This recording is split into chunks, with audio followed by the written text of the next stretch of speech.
We got a brand new 2021 TRD Off-Road. We're gonna do an awesome build on this thing. Gotta find a starting point and go. So either we gotta make room or cut the bolt off and pull it out the other direction. Sure, you have another hammer. This is the tool of the build. The bypass shock. I'm so pumped. Happy? I think that is going to work out perfect. Every taco guy in the world is gonna want this truck. Hey guys, here we are with our 2021 Tacoma. We've done this wide body, the bumpers, tires and wheels are mounted. If you haven't seen that video, go watch that one. And then you're gonna want to watch this one because we're gonna do all the suspension now and it's gonna be impressive. So Jared, that's a pretty impressive pile of suspension there. It is. We've got a whole lot going on here. Starting with these lower control arms that are made by Camburg. They have spherical bearings where the lower ball joint would be. So it's a lot tougher, a lot stouter unit. These are all reinforced so they can handle all the abuse we're going to put them through. Camberg knuckles. We have our Icon coilovers that are adjustable, compression adjustable anyways, and then we have the bypass shocks that are going in that are compression and rebound adjustable. So those are going to allow us to really run this thing harder. When we're really rallying through the whoops, we'll be able to adjust everything, so it makes it to where we can really dial this truck in. So that's what I'm going to do. Turn off front wheels, get them started on the front. That's exactly where it started, getting wheels off.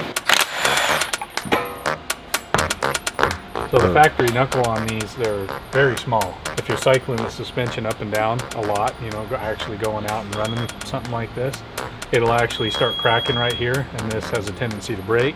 So our solution to that is going to be this guy, which is a whole lot beefier.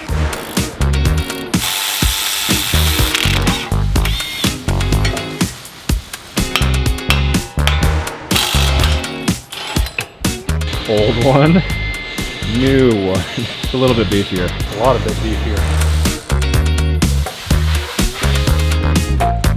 Out with the old, in with the new.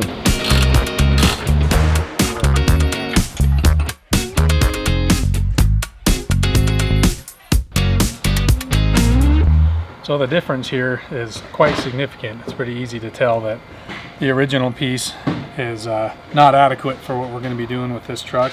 Camburg makes this unit that is extremely durable. That thing's going to handle anything we can throw at it. I noticed you used the official snap-on bearing press there. Yep. So the next thing we need to do is this original bump stop here. This whole frame bracket is going to be in the way for what we have planned. So basically I just have to measure out where I want to cut it, get rid of that just to free up some real estate. Obviously we're planning on stuffing a lot of things in there if we have to make that kind of room, but it's going to be awesome.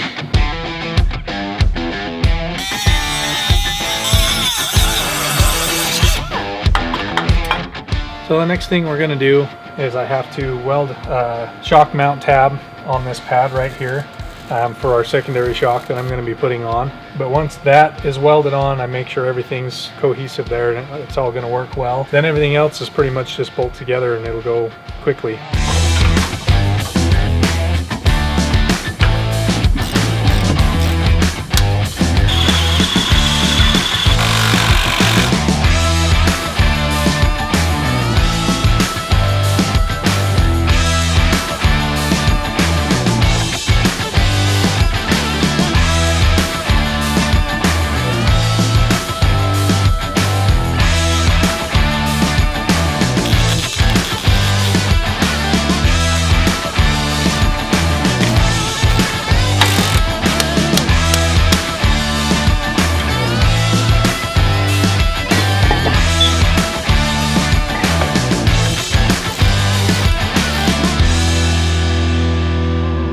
Happy? Yep, I think that is going to work out perfect.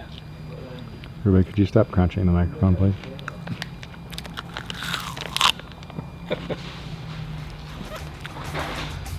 Rube's the comic relief.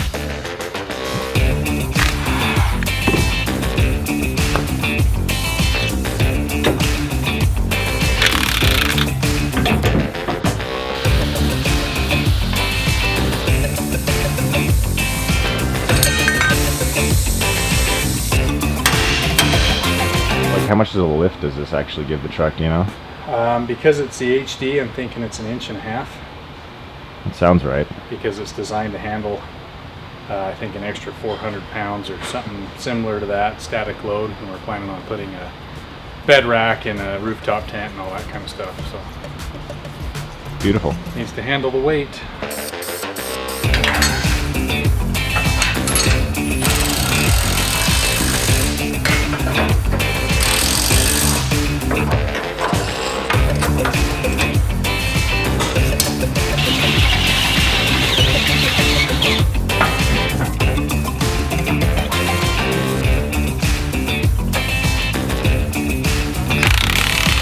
Jared, is it time to put a shock in?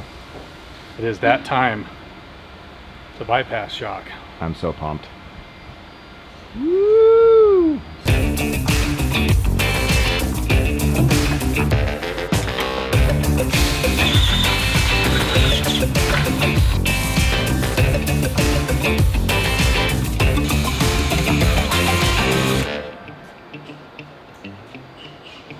We got most of the rear suspension done. When I did these spring brackets to beef up the whole back end here and make sure we didn't have any problems, there's an optional kit where you can build your own cross brace just for some more rigidity. We decided to go ahead and do that. So that's the next thing on the docket, is to build that. Not even in the box. How did I do that?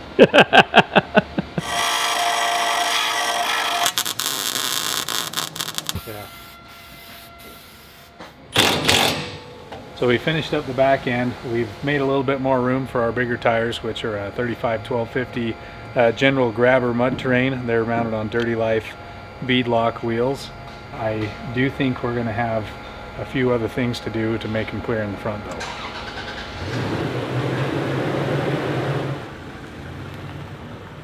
So we're rubbing pretty good on the pinch weld and then on the corner of the cab mount here.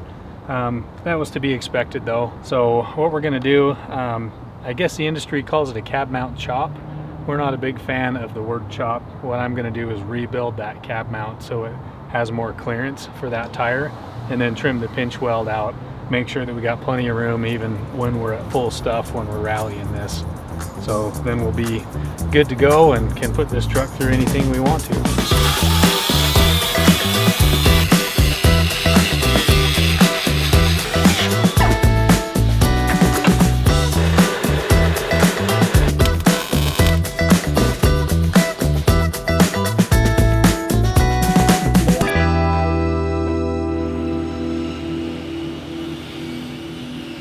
So our PreLander now has all the suspension on it. We have some Icon coilovers, bypass shocks, some air bumps on it.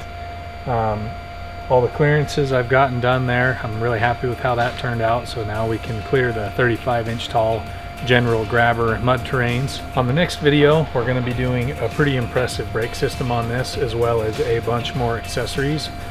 So like and subscribe, and I'll see you on the next one.